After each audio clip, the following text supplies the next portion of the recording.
ओम शांति। ओम शांति। ओम शांति। 27 मार्च 2026 बाबा ने कहा, मीठे बच्चे, ज्ञान सागर बाप द्वारा तुम मास्टर ज्ञान सागर बने हो। तुम्हें ज्ञान का तीसरा नेत्र मिला है। इससे तुम हो त्रिनेत्री, त्रिकालदर्शी और त्रिलोकीनाथ। ज्ञान सागर बाप द्वारा तो मास्टर ज्ञान सागर बच्चों को ज्ञान का तीसरा नेत्र मिला है, इसलिए तुम हो त्रिनेत्री, त्रिकालदर्शी और त्रिलोकीनाथ। प्रश्न, विश्व की रूहानी सेवा तुम बच्चों के सिवाय कोई नहीं कर सकता, क्यों? उत्तर, क्योंकि तुम्हें ही सुप्रीम रूह की शक्ति मिलती है। पहले तुम आत्माओं को सुप्रीम रूह द्वारा ज्ञान का इंजेक्शन लगता है, जिससे तुम 5 विकारों पर स्वयं भी विजय प्राप्त करते हो और दूसरों को भी कराते हो।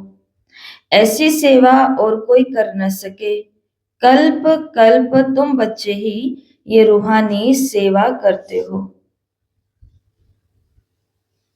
तो दुनिया में 2 प्रकार की सेवाएं होती हैं। एक है सोशल वर्कर्स, जिन्हें समाज सेवक बोलते हैं, जिस्मानी सेवा, और दूसरी होती है रूहानी सेवा। तो बाबा ने कहा जिस्मानी सेवा बहुत कर रहे हैं और बहुत करनी भी चाहिए, लेकिन जो रूहानी सेवा है वो और कोई नहीं कर सकता, तुम ही कर सकते हो। क्यों? क्योंकि पहले हमें इंजेक्शन लगा है ज्ञान का। जिसने खुद की आत्मा को, अर्थात जिसने स्वयं का इलाज किया है 5 विकारों की बीमारी से, वही दूसरे की सेवा कर सकता है इस बीमारी से मुक्त होने के लिए। लेकिन संसार में ऐसा नहीं होता है। संसार के अंदर खुद कितना भी विकारी हो, लेकिन अगर बड़ा सारा दान करना है तो वो कर सकते हैं। लेकिन यहाँ पर बाबा ने कहा ऐसा नहीं चल सकता। इसलिए पहले जिससे तुम 5 विकारों पर स्वयं विजय प्राप्त करते हो और फिर दूसरों को कराते हो, तो ऐसी सेवा और कोई कर न सके।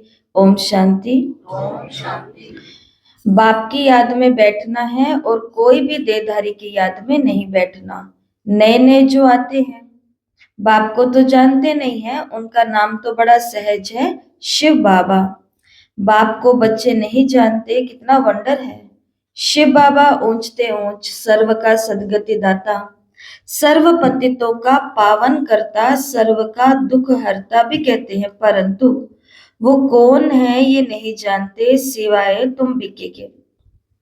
तुम हो उनके पोत्रे पोत्रियां, सो तो जरूर अपने बाप और उनकी रचना के आदि मध्यांत को जानेंगे। बाप द्वारा बच्चे ही सब कुछ जान जाते हैं। ये है ही पतित दुनिया। सर्व कलयुगी पतितों को सतयुगी पावन कैसे बनाते हैं, सो तो बीके के सिवाय दुनिया में कोई नहीं जानते। कलयुगी दुर्गति से निकालने वाला सतयुगी सदगति दाता बाप ही है। बाबा ने कहा शिव जयंती भी भारत में ही होती है। जरूर वो आते हैं, परंतु भारत को क्या आकर के देते हैं ये भारतवासी भी नहीं जानते। तो सब लोग क्या बोलते हैं, भगवान आएगा। कहाँ आएगा? भारत में आएगा, आएगा आएगा। लेकिन आकर के क्या देगा? तो कहते हैं हे भगवान आओ, आकर के मेरी लॉटरी निकलवा दो। हे भगवान आओ, आकर के मेरा बंगला बना दो। हे भगवान आओ, आकर के मुझे एक संतान दे जाओ, मुझे एक पोता दे जाओ, मुझे एक गाड़ी दे जाओ, मुझे ये वाली जॉब दिला दो। ये करने के लिए भगवान नीचे आएगा। तो ये संसार को पता भी नहीं है कि वो क्या करने के लिए आता है। वो एक महिषासुर को मारने के लिए नहीं आता। लेकिन जिन जिन की बुद्धि भैंस की तरह मोटी बन चुकी है, उन सबकी मोटी बुद्धि को क्या कर देता है, दिव्य बुद्धि बना देता है। वो किसी एक अकासुर या बकासुर या कंस या रावण का वध करने नहीं आता है। वो पूरे संसार की सर्व आत्माओं को ज्ञान का इंजेक्शन लगाने के लिए आते हैं। शिव बाबा ने कहा भारत में भगवान आते हैं, लेकिन भारतवासी भारत में ही क्यों आते हैं ये भारतवासी नहीं जानते। हर वर्ष शिव जयंती मनाते हैं, परंतु ज्ञान का तीसरा नेत्र नहीं है, इसलिए बाप को नहीं जानते। फिर यहाँ पर गीत चला और गीत है, नयनहीन को राह दिखाओ प्रभु। बाबा ने कहा ये मनुष्यों का ही बनाया हुआ गीत है कि हम सब नयनहीन हैं। ये स्थूल नयन तो सबको है, परंतु अपने को नयनहीन क्यों कहते हैं? वो बाप बैठ समझाते हैं कि ज्ञान का तीसरा नेत्र कोई को है नहीं। बाप को ना जानना ये हुआ अज्ञान। बाप को बाप द्वारा जानना इसे कहा जाता है ज्ञान।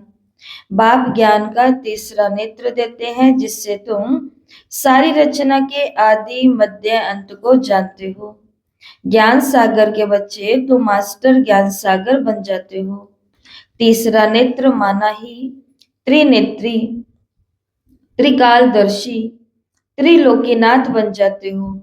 भारतवासी ये नहीं जानते कि लक्ष्मी नारायण जो सतयुग के मालिक थे, इनको ये वर्षा कैसे मिला, वो कब आए, फिर कहाँ गए, कैसे राज्य लिया। बाबा ने कहा कुछ भी नहीं जानते। ये देवताएं पावन है ना, पावन तो जरूर बाप भी बनाएंगे। तुम भारतवासियों को बाप बैठ समझाते हैं जो देवताओं को और शिव को मानते हैं। शिव का जन्म भी भारत में हुआ। ऊंचते ऊंच भगवान शिव जयंती भी यहाँ मनाते हैं। जगदम्बा, जगत पिता और सरस्वती का भी जन्म यहाँ है। लक्ष्मी नारायण का भी जन्म यहाँ ही होता है। वही राधे कृष्ण है, ये भारतवासी नहीं जानते। कहते हैं पतित पावन आओ, तो जरूर सब पतित हैं। साधु संत ऋषि मुनि आदि सब पुकारते हैं कि हमको आकर पावन बनाओ। दूसरी तरफ फिर कुंभ के मेले में जाते हैं पाप धोने के लिए। है ना वंडरफुल बात। विरोधाभास कहते हैं इसको। एक ही बात के अंदर विरोध चल रहा है। एक तरफ तो कहते हैं ऊपर की तरफ बोल करके ऋषि मुनि साधु संत सभी कि हे पतित पावन आओ, आकर हमें पावन बनाओ। और दूसरी तरफ बाबा ने कहा मेलों में जाते हैं किसके लिए? पाप धोने के लिए। तो जब यहाँ ही पानी में स्नान करके पाप धुल जाते हैं, तो फिर ऊपर की तरफ उसको क्यों पुकारते हैं कि तू आकर के मेरे पाप धो? और अगर उसको पुकार रहे हैं कि भाई आप आकर के मेरे पाप धो, तो फिर वहां पर क्या करने के लिए जाते हैं? तो ऐसी बातों में क्या होता है? विरोध होता है। समझते हैं गंगा पतित पावनी है, पुकारते हैं पतित पावन आओ, तो मनुष्य किसको पावन कैसे बना सकते? बाप समझाते हैं तुम पहले देवी देवता धर्म के थे तो सब पावन थे, अभी पतित हैं। कहते हैं राह बताओ प्रभु। बाबा ने कहा कहाँ की राह? कहते हैं बाबा जीवन मुक्ति की राह बताओ। हमारे में 5 विकार है बाबा। हम सब स्वर्ग में थे तो निर्विकारी थे, अभी विकारी पतित बन पड़े हैं। इसका कुछ राज तो समझाओ। बाबा ने कहा ये कोई दंत कथाएं नहीं है। बाप समझाते हैं श्रीमद् भगवत गीता अथवा परमात्मा की सुनाई हुई गीता पतितों को पावन बनाने वाला निराकार भगवान है। मनुष्य को भगवान नहीं कह सकते। बाप कहते इतने बड़े बड़े गुरु होते भी भारत इतना पतित कोड़ी जैसा क्यों बना है? कल की बात है कि भारत खंड स्वर्ग था। बाप ने भारतवर्ष को स्वर्ग की सौगात दी थी। भारतवासी पतितों को आकर राजयोग सिखाए, पावन बनाया था। अब फिर बाप बच्चों के पास आया है सेवाधारी बन। बाप है रूहानी सेवाधारी, बाकी तो सब मनुष्य मात्र हैं जिस्मानी सेवाधारी। सन्यासी भी जिस्मानी सेवाधारी हैं, वो पुस्तक आदि बैठ सुनाते हैं। बाप कहते हैं कि मैं निराकार साधारण बूढ़े तन में आकर प्रवेश कर बच्चों को समझाता हूँ। हे भारतवासी बच्चों देखो, रूहानी बाप रूहों को बैठ समझाते हैं। ये ब्रह्मा नहीं सुनाते, लेकिन वो निराकार बाप इस तन का आधार लेते हैं। शिव को तो अपना शरीर नहीं है, शालिग्राम आत्माओं को तो अपना अपना शरीर है, पुनर्जन्म में आते आते पतित बन जाते। अब तो सारी दुनिया पतित है, पावन एक भी नहीं। तुम सतो प्रधान थे, फिर खाद पड़ने से सतो रजो तमो में आए हो। तुम भारतवासियों के पास शिव बाबा आकर शरीर धारण करते हैं, जिसको भागीरथ कहते हैं। मंदिरों में शंकर का चित्र दिखाते, क्योंकि वो शिव शंकर इकट्ठा समझ लेते। ये नहीं समझते कि शिव तो निराकार है और शंकर तो आकारी है। शिव शंकर इकट्ठा कैसे कहते हो? अच्छा, फिर बैल पर सवारी कौन बैठता है? बैल पर कौन सवारी करता है? शिव करता है या शंकर करता है? शंकर करता है। सूक्ष्म वतन में बैल कहां से आया? ऊपर। ऊपर बैल हो सकता है? नहीं हो सकता। बाबा ने कहा सूक्ष्म वतन में बैल कहां से आया? शिव रहते हैं मूल वतन में, शंकर रहते हैं सूक्ष्म वतन में। मूल वतन में सब आत्माएं हैं, सूक्ष्म वतन में सिर्फ ब्रह्मा विष्णु शंकर हैं, वहां जानवर नहीं होते। तो जिनको ये बातें डिटेल में समझनी होती है, उन्हों को अपने सेवा केंद्र पर जाना चाहिए पास में, और वहां जा करके जब 7 दिन का कोर्स करेंगे तो ये बातें सब समझ में आती है। अब ये शिव और शंकर का जो बाबा बात कर रहे हैं, ये पूरा 1 घंटे का कोर्स है।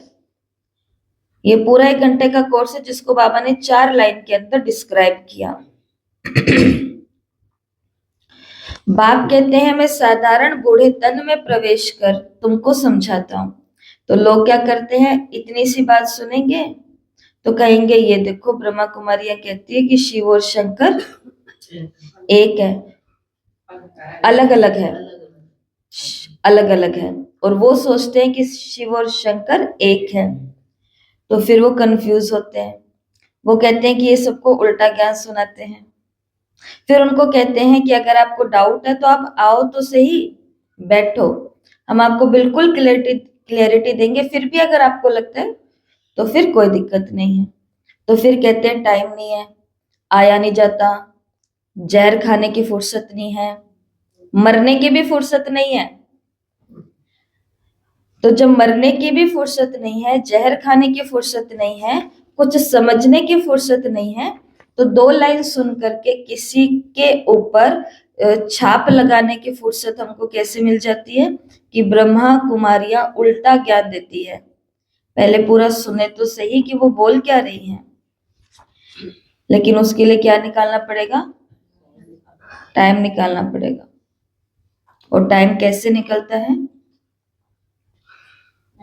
कैसे निकलता है टाइम?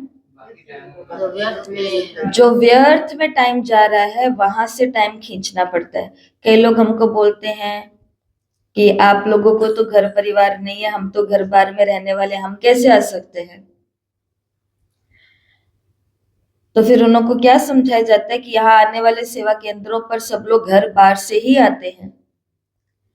लेकिन जो सारा टाइम हम अपना, बहुत सारा टाइम घर को नहीं छोड़ना, घर के जरूरी काम को भी नहीं छोड़ना, व्यापार को भी नहीं छोड़ना, लिखाई पढ़ाई पेपर पेशा किसी को भी नहीं छोड़ना, लेकिन इसके अलावा भी तो हम बहुत कुछ व्यर्थ कर रहे हैं ना। तो उस व्यर्थ वाले टाइम को निकालना है और उतनी देर में, आधे घंटे के अंदर ये सारी बातों को समझ जाना है। 7 दिन में, 15 दिन में, 1 महीने तक कोर्स चलाओ, ज्यादा हो रहा है तो बाबा ने कहा, बाप कहते हैं मैं साधारण बूढ़े तन में प्रवेश कर तुमको समझाता हूँ। तुम बच्चे अपने जन्मों को नहीं जानते हो। सतयुग से लेकर तुमने कितने जन्म लिए हैं? सतयुग से लेकर के अब तक कितने जन्म लिए हैं? 84 लिए हैं। अभी ये है पिछाड़ी का जन्म। भारत जो अमरलोक पावन था, वह मृत्युलोक पतित बना है। सर्व का सदगति दाता तो एक है ना। रुद्रमाला है ही परमपिता परमात्मा शिव निराकार की। श्री श्री 108 रुद्रमाला कही जाती है। सब शिव के गले का हार है। बाप तो है पतित पावन, सर्व का सदगति दाता, सर्व को वर्षा देने वाला। लौकिक बाप से हद का वर्षा मिलता है, जिसको सन्यासी कागविष्टा समान सुख समझते हैं। बाप कहते हैं कि बरोबर, ये तुम्हारा सुख कागविष्टा समान है। बाप ही आकर के पतितों को पावन अथवा कांटों को फूल बनाते हैं नॉलेज से। ये गीता की नॉलेज है। ये ज्ञान कोई मनुष्य नहीं समझा सकते। ज्ञान का सागर पतित पावन बाप ही समझा सकते। बाप से ही वर्षा मिलता है जो तुम ले रहे हो। तुम ही सिर्फ सदगति की तरफ जा रहे हो, अभी तो संगम पर हो। वो है कलयुग में, अभी है कलयुग का अंत।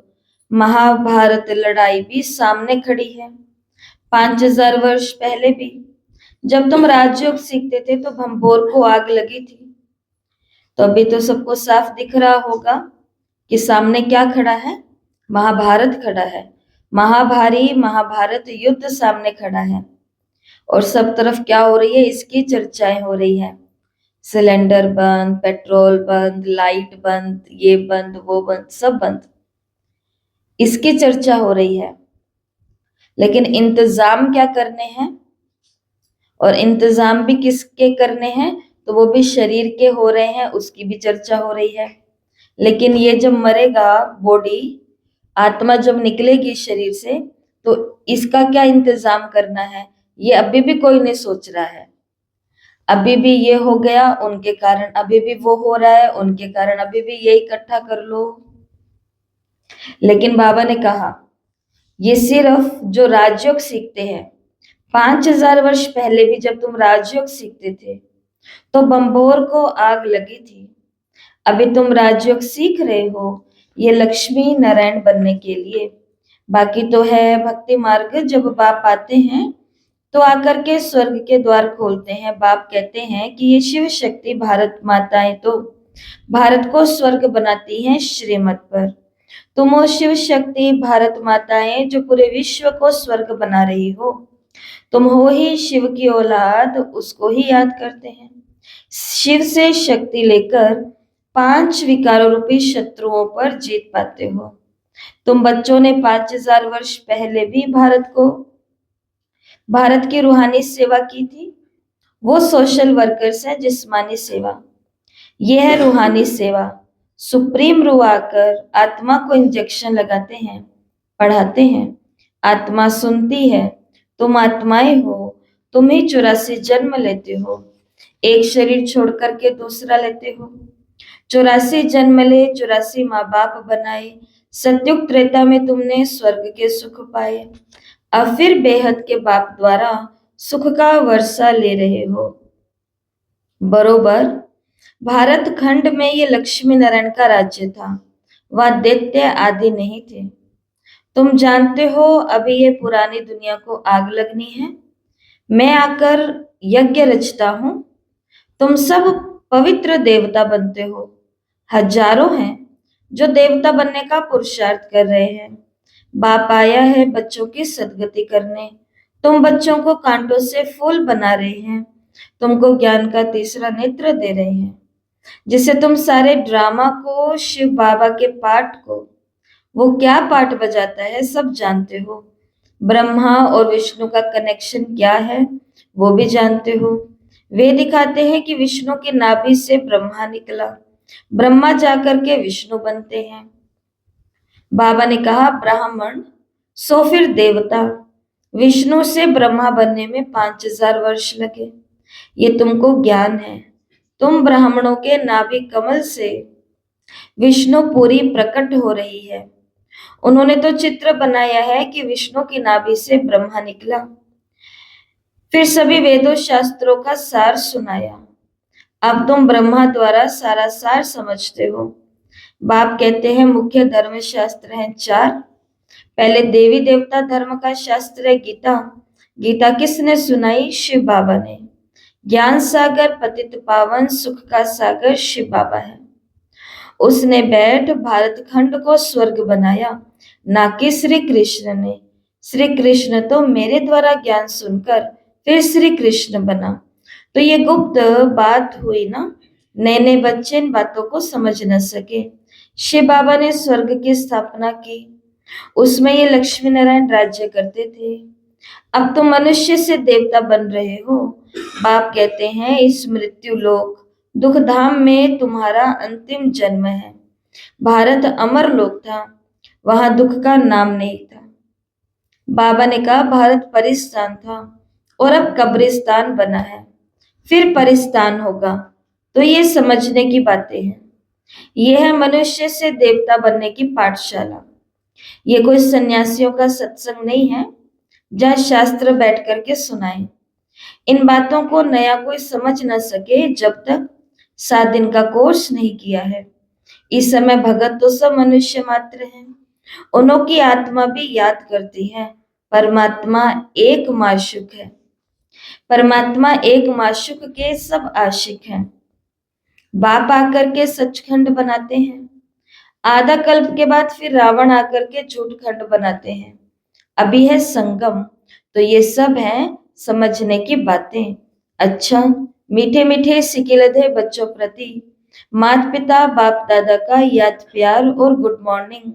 रूहानी बाप की रूहानी बच्चों को नमस्ते। हम रूहानी बच्चों की रूहानी माता पिता गुड मॉर्निंग, ओम शांति, शुक्रिया बाबा, शुक्रिया, वाह बाबा वाह। धारणा के लिए मुख्य सार। पहला, बाप की श्रीमत पर चलकर सच्ची सच्ची रूहानी सेवा करनी है। बाप की श्रीमत पर चलकर सच्ची सच्ची रूहानी सेवा करनी है। और जिनको जानना है कि रूहानी सेवा क्या है, कैसी है, कौन सी है और कौन इस सेवा को कर सकता है, तो उनको अव्यक्त मुरली 12 दिसंबर 1984 जो आज हम चिंतन करने वाले हैं और रात को सभी ने पढ़ी भी है, उसके अंदर केवल बाबा ने ये बताया कि संसार में अभी क्या चल रहा है और तुम क्या सेवा कर सकते हो। तो बाप की श्रीमत पर चलकर सच्ची सच्ची रूहानी सेवा करनी है। सर्वशक्तिमान बाप से शक्ति ले 5 विकारों रूपी शत्रुओं पर विजय पानी है।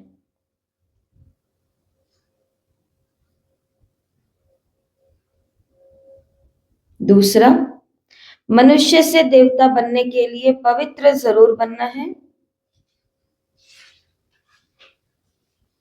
तो कृष्ण की दुनिया में आना है, कृष्ण जैसा बनना है, तो केवल उसकी सेवा करने से काम नहीं चलेगा।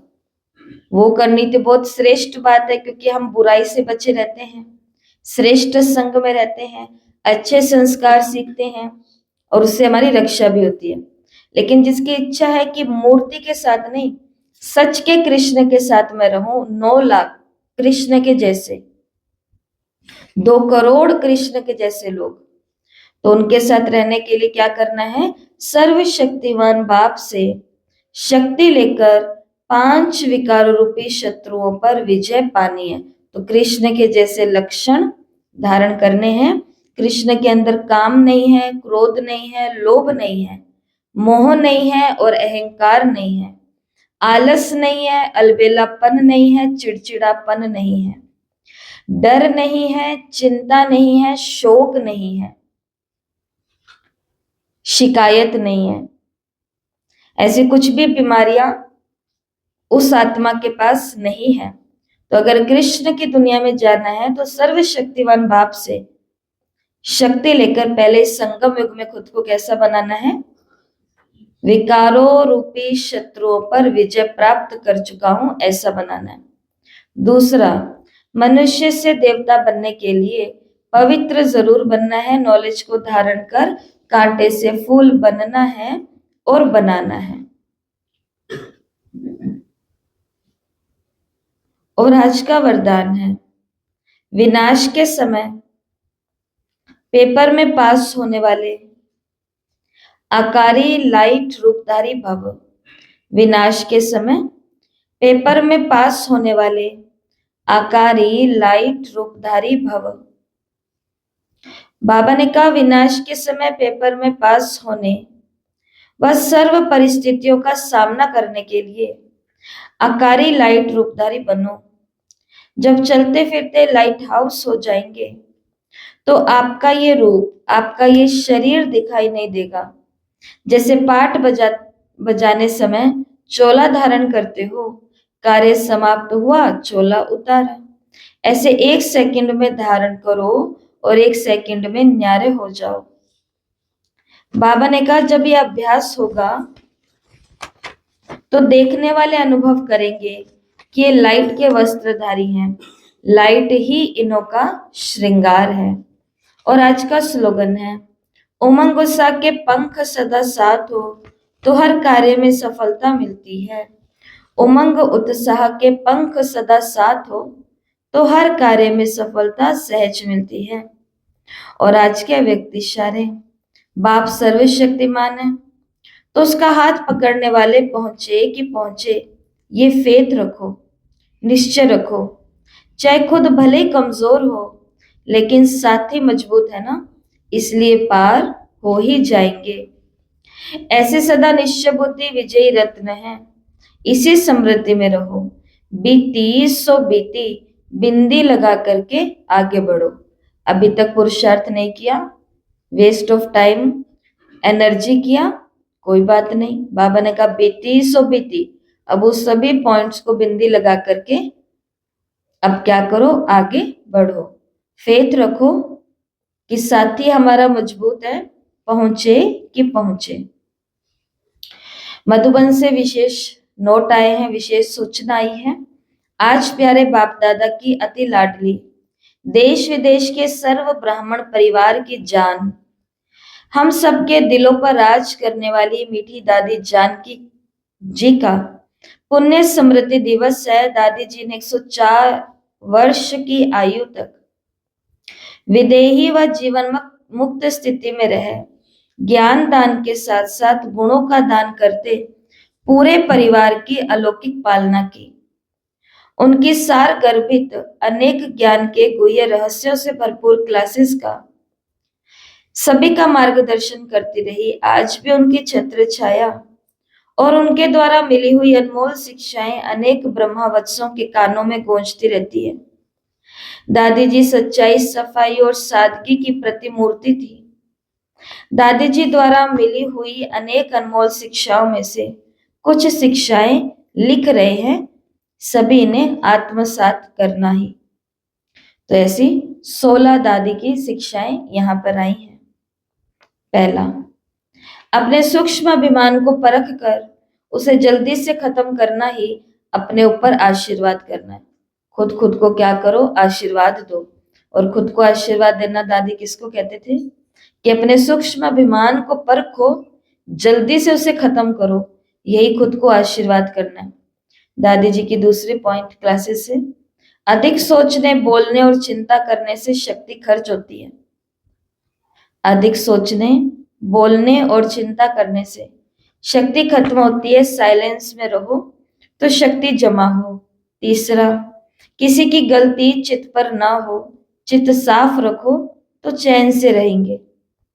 चौथा, समझ से व्यर्थ व नेगेटिव को खत्म कर दो तो शांति प्रिय बन जाएंगे। समझ से व्यर्थ को और नेगेटिव को खत्म कर दो तो शांति प्रिय बन जाएंगे। क्योंकि दुनिया में क्या होता है, वो हमारी बात को कर रहे हैं, हम उनकी बात पर कर रहे हैं, फिर वो हमसे बदला लेंगे, फिर हम उनसे लेंगे, फिर वो हमारे बारे में 2 बातें नेगेटिव बोलेंगे, हम उनके बारे में 4 बोलेंगे, वो 8 बोलेंगे, हम करते जाएंगे। इतने में काल आएगा और अपने साथ लेकर के तो भी काल ही लेके जाएगा, वो आत्माएं फिर भी कुछ नहीं करने वाली। इसलिए दादी ने हमेशा क्या सिखाया कि अपने चित्त को क्या रखो, साफ रखो, साफ, और चैन से रहो। पांचवा, बाबा से प्राइज लेनी है तो नियमों पर चलो, थोड़ा भी कहाँ लगाव झुकाव ना हो। जब इस घर के अंदर एंटर करते हैं तो जितने भी देह के संबंधी उन सबको कहाँ छोड़ करके आओ, बाहर छोड़ करके आओ। किसके लिए यहाँ आकर के बैठे हैं, उनके लिए या खुद के लिए? किनके लिए? अच्छे से बोलो, किनके लिए? और यहाँ बैठ करके भी अगर हमारी बुद्धि बाहर में ही घूम रही है तो फिर क्या ये नियम का पालन कर रहे हैं या सामने जो बैठा उसका डिसरिगार्ड कर रहे हैं? क्या कर रहे हैं? डिसरिगार्ड कर रहे हैं।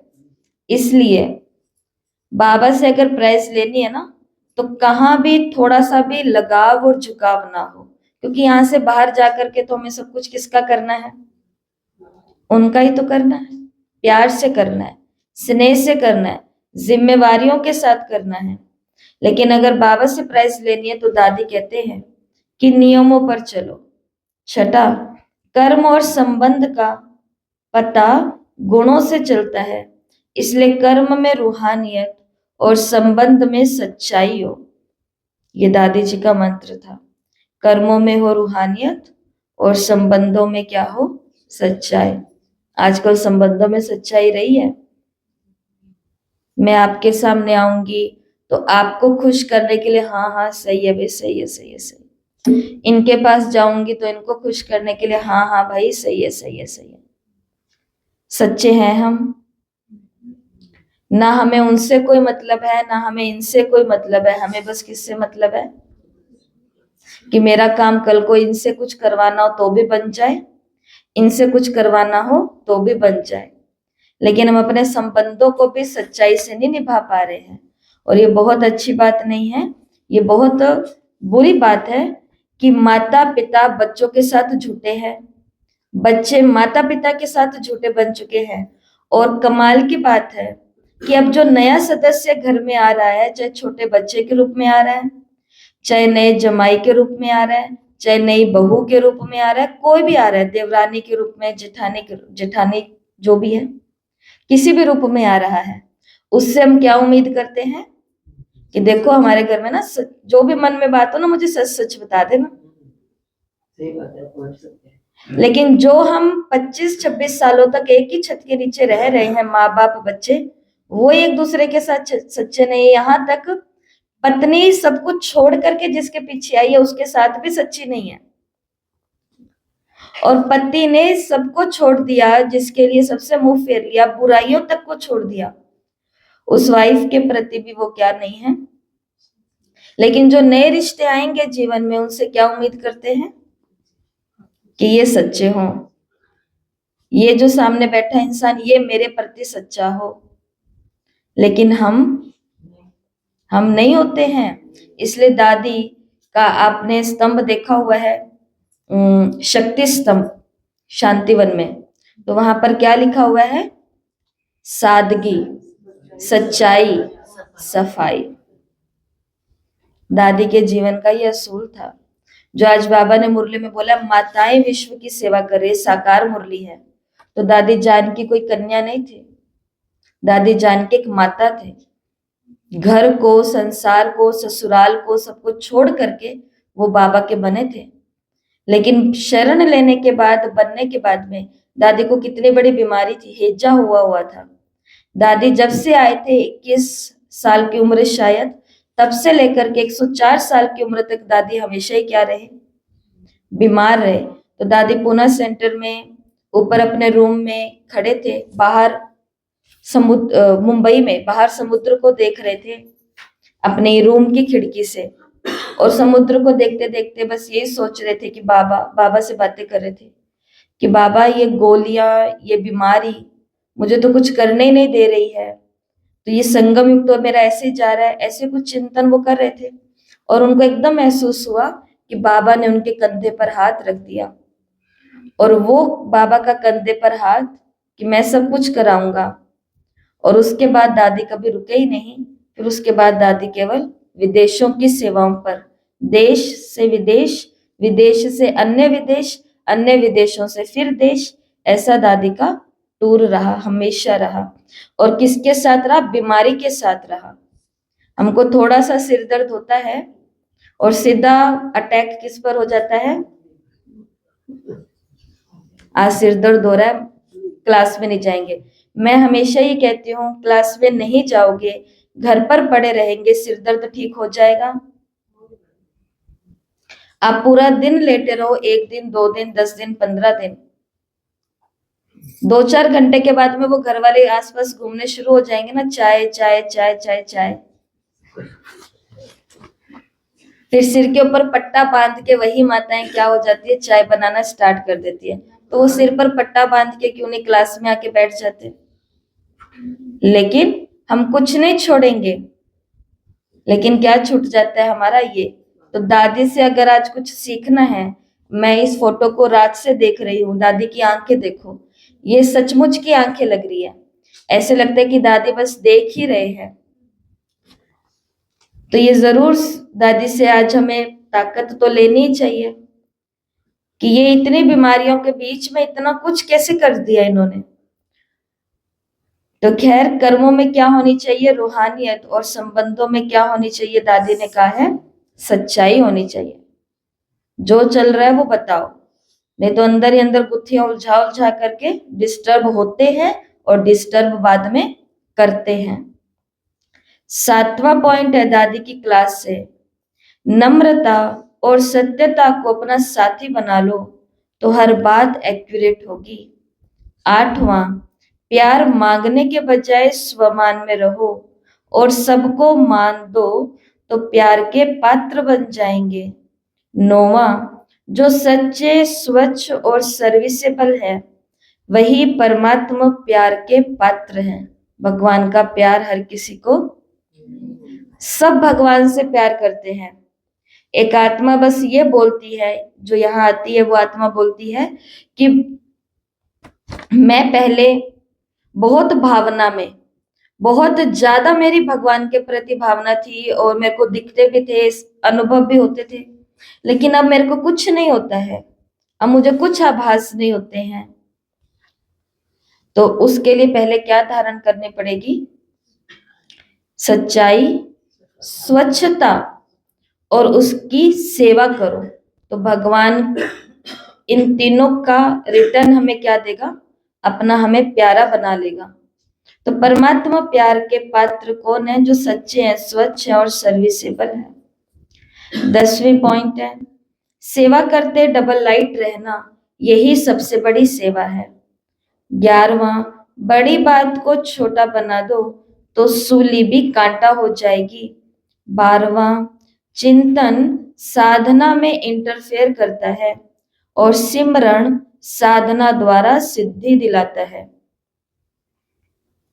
13वां, खुशी का खजाना सदा कायम रखना है तो पॉजिटिव सोचने का तरीका सीख लो। 14वां, अब की स्थिति ही अंत में काम आएगी, इसलिए अपनी स्थिति बनाने पर ध्यान दो। ध्यान किस पर देना है? बातों पर कि स्थिति पर? स्थिति पर ध्यान देना है, क्योंकि अंत में बातें नहीं काम आएंगी। अंत में दादी ने कहा क्या काम आएगी? अपनी स्थिति जो हमने बनाई है इतने सालों में। और 15वां है, मनोबल ऐसा बढ़ा लो जो कांटों के जंगल में खुद भी सेफ रहो और दूसरों को भी सहयोग दे सको। और लास्ट 16वीं पॉइंट है, अपवित्रता से मुक्त होना है तो आंतरिक वैराग्य वृत्ति धारण करो। अपवित्रता से मुक्त होना है तो आंतरिक वैराग्य वृत्ति धारण करो। वैराग्य आया ही नहीं है अभी तक, तो केवल दुख आया है। दुख आया और सबको बोलना शुरू कर दिया कि मैं तो माउंट आबू चली जाऊंगी, मैं माउंट आबू चली जाऊंगी। मानताएं आती कहती दीदी बस अब बहुत हो गया, मैं तो माउंट आबू चली जाऊंगी। मैं कहती हूँ कि चलना मेरे साथ, मेरी 2 महीने के बाद टिकट है, आप मेरे साथ चलना, मैं 7 दिन के लिए जाऊंगी। क्या दीदी कौन से मंथ होएगा? ये मंथ होएगा। क्या दीदी फिर 7 दिन लगेंगे अब की बार? हाँ जी 7 दिन लगेंगे। क्या दीदी वो तो छुट्टियों का टाइम होता है, बच्चे आए हुए होते हैं। बस ये दुख है, घर वालों ने थोड़ी सी मेरी कहना नहीं माना तो हम माउंट आबू चली जाऊंगी, और यही घर वाले अभी आईफोन ला करके दे दे मेरे संसार। तो वैराग्य ड्रेस से नहीं आता, वैराग्य स्थान से भी नहीं आता, ये सभी हमें सहयोग करते हैं, सपोर्ट करते हैं। लेकिन वैराग्य दादी ने कहा कहाँ लेकर के आओ? अंदर से लेकर के आओ। दादी अपने ससुराल में अपने घर में थी, लेकिन दादी को वैराग था, दादी को तब भी वैराग था। कहानियां तो सुनी है ना हम सभी ने दादी के अनुभवों की, भाग्य विधाता और इन सभी में। तो इसके लिए आजकल लोग क्या सोचते हैं? ऊपर से टीका लगा लिया, वैरागी बन गए। ऊपर से केश कर लिए वैरागी बन गए, ऊपर से ये साड़ी पहन ली वैरागी बन लिए, ऊपर से सेंटर में मधुबन में कहीं पर भी ये तो सब करना ही चाहिए, तो बहुत सौभाग्य की बातें हैं। लेकिन हम दादी की बात को ही ले रहे हैं, और वो दादी ने क्या बोला, आंतरिक वैराग्य वृत्ति। वैराग्य की वृत्ति कैसे होती है, कैसे होती है वैराग्य की वृत्ति? अनासक्त होती है। वैराग्य के आगे कुछ भी आ जाए तो वो उसको प्रभु प्रसाद समझ करके ग्रहण करता है, चाहे गाली आ रही है तो भी, और चाहे माला आ रही है तो भी, तो वो अनासक्त है। और वैरागी कैसा होता है, वैरागी वृत्ति वाला इंसान कैसा होता है? मोस्ट इंपॉर्टेंट, वो निर्विकारी होता है। विकारों से वैराग हमें आ नहीं रहा। कभी मन में आया कि गुस्से से वैराग कर लूं, काम से वैराग कर लूं, घृणा से वैराग कर लूं, आलस से वैराग कर लूं? इनसे नहीं आएगा। वैरागी बन के भी सारा दिन आलसी बन करके पड़े रहेंगे, तो फिर ऐसे वैराग से क्या होगा? इसके लिए अगर अपवित्रता से मुक्त होना है तो आंतरिक वैराग्य वृत्ति को धारण करो। इसलिए देखो, हमारे बाबा के बच्चे बड़ी बड़ी यूनिवर्सिटी के अंदर पढ़ रहे हैं, पढ़ा रहे हैं, बड़े बड़े इंजीनियर्स हैं, सॉफ्टवेयर इंजीनियर हैं, कोई पायलट है, कोई फौज के अंदर है,